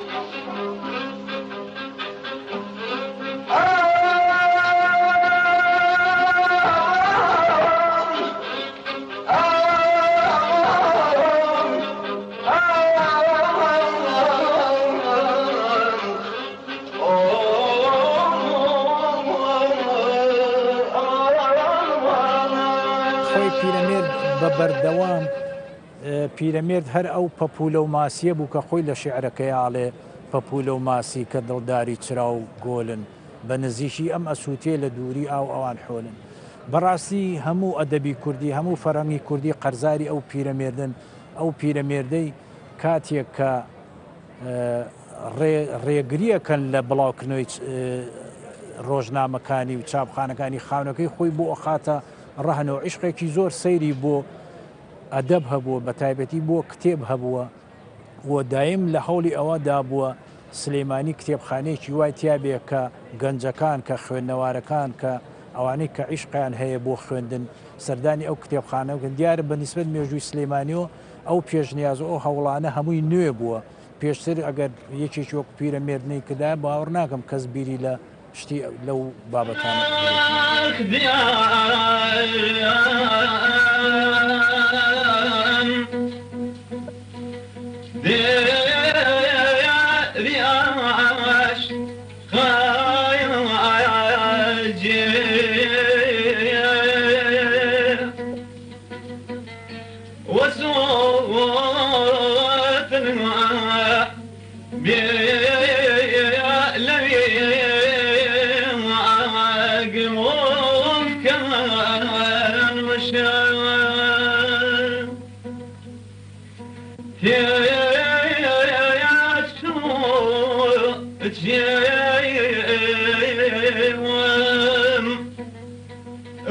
شایخانەی شەعب ئەگەرچی جێژوانێکە بۆ ئارامی و یادگاریەکی بە نرخی تەمەنی خەڵکی سلێمانیە هاوکات وێنە هەڵواسراوە زۆر و زەوەندەکانی کە وێنەی کەسانی شاعیر و نووسەر و هونەرمەند و ڕۆشنبیرەکانی شارە هی ئەو کەسانەیە کە ئێستا لە ژیاندا نەماون ئەو ڕاستیە دەسەلمێنێ کە شەعب بەر لەوەی ژوانی چاو خواردنەوە بێت ساباتێکە بۆ ڕۆشنبیران و هونەرمەندانی شار سلێمانی کاڵێ شاوی ڕۆشنبیری لە سلێمانیشە مەڵبەندێکی ڕۆشنبیری تایە کە پێڵی شاخانەی شار شاخانەی شار خۆی مەڵبەندێکی وەکو کۆلتۆرل وایە کەیتە ژوورەوە وەکو بۆ مەڵبەندێکی ڕۆشنبیری یان مۆزەخانەیەکەشی ئەم شاخانەیە دەیان نووسەر و ئەدیبی شاعیری تا هەڵکەوتووە مەسەرە لە ئەگە بگری لە هەفتاکان و لە شەسەکانەوە مجموعەی شاعری شاک هاتوون تێ ئێرە مەسەرە و تاقشێرکە و شارکۆبەکەس و ئەحمە هەردی و مەسەرە عین حینبا و زۆر لە نووسانان کە ئێستا نان لەبینە خۆتان دەزانم لە سەرتاسەری عالەمە لە هەموو شوێنێک چایخانەیەک وەکو شەعب لە بەغا ئێستا چایخانەی ئومو کەلسوومە عەزاوی هەیە ئەو نخبە ڕۆشنبیر و نووسە و ڕۆژنامە نووسانەی لێ کۆبنەوە ئاراگە گۆڕنەوە لەسەر ئەدەب لەسەر شەعر لەسەر کایەکانی ڕۆشنبیری هەمووی بەعام لە میسر خان خەلیلی هەیە ئەو فەلان ئەدیبانە لێ کۆبنەوە وەکو تەرجەمە یارە من پێم وایە چایخانەی شەعب ماڵی دووەمی نووسەرانە چەترێکە هەمومانی کۆکردەوە لەگەڵ چەترەیە ئێمە فەتێکی زۆر ئەوە ساڵێکە دابراین لەو بەزمایش لەبەرەوەی بە بۆنەی ئەم باری داراییەوە ئینا ئێمە لە وەرزیا سێ جار کۆڕووکۆبوونەمان هەیە لە سەعات دو دەمێت تاوڵایی لازم چەنها کۆڕی هزری و فکری و یادی ڕۆشنبیران و نووسەران و یادی حەسەن زیرەکمان کردەوە یادی کەریم کابرانمان کردەوە لێرە خەڵگاتۆ لە تەران و هاتۆست بۆ بەشداری ئەو کۆرانە بەڕاستی کۆمەڵێک سیمیاری جوانمان تاگێڕاوی توانیمان بە جوودی خۆمان خۆ دەزانی لەبەرەوەی ئەمە زیاتر ئیشی حکوومەت ئیشی وەزارەتی ڕۆشنبیریە ئێمە بە جوودی خۆمان من و کاگمیدیا و مجموعەی برادر هەستاین کۆمەڵی سیمیار و کۆمەڵی کۆڕی باشمان خزمەتی ئەو هونەرمەندانەمان کرد کە ژیانیان هەموو تەخاکرد لە پێناوی بەرەو پێشوونی هونەر و ئەدەبی کوردیە ئەمە ئێمە وەختی خۆی بیرۆکەی بۆ گیرمان کردەوە ئەم ڕسمانە ئەوانە تەمەنێکی جوانی خۆیان پێشەش کردو لە پێناو خزمەتی ئەدەب و ڕۆشنبیری و هزری کوردیە ئەمانە کە بە گیانێشتنی بەداخۆی سەر ناومانانی وەفاان بۆەوە بۆ لە یادمانکردەوە بە جۆری توانە وەفاان بۆەوە ڕسمەکانمان هەڵواسیون ئێمە شێوەی ڕسمەکەمان گۆڕی جاران چوارچیەوە بۆ ئەشکا شوشەیە پیسە بێ خۆتە زانی جگەر ئەفرێ هەستان بیرۆکەیەکمان کرد قسمانە سەر تەختە ئێستا نیازمانەیە بەس هەمووی بە یەک سیغە بە یەک شێوەی جوان جارێک کە سەر لەوێندا ڕێژنەوە بە جۆری تەمەن نووسەر بەجیا شاعیر بەجیا وەرجەر بەجیا وەرزشەوان بەجیا و هەروەها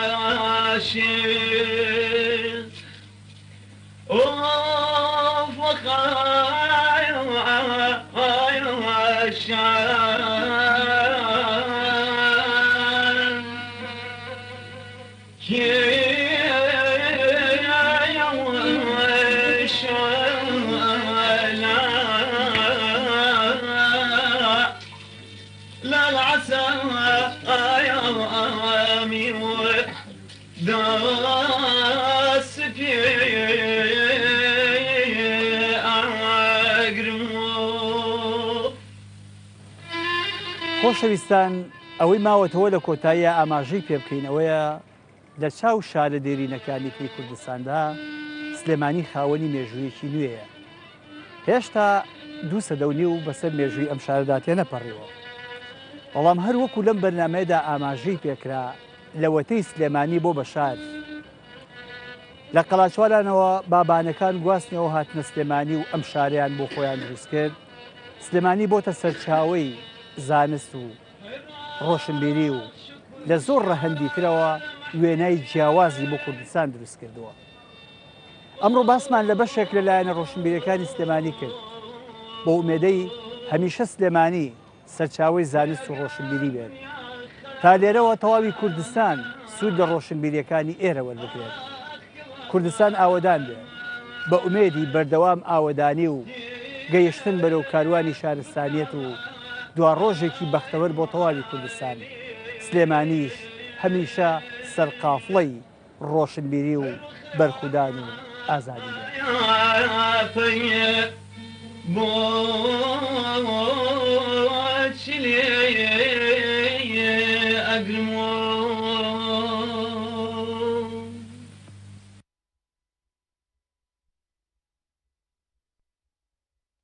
وەلازانم تاوای بڕگەباوەتەکانی ئەوڕۆمان پێشکەشکردن. سپاس بۆەوەی کە تا ئێستا بینەرمان بوون. تاس بینە با پرۆگرامێکی نوێ بینە میوانی ماڵەکانتان شاد و کامەران بن.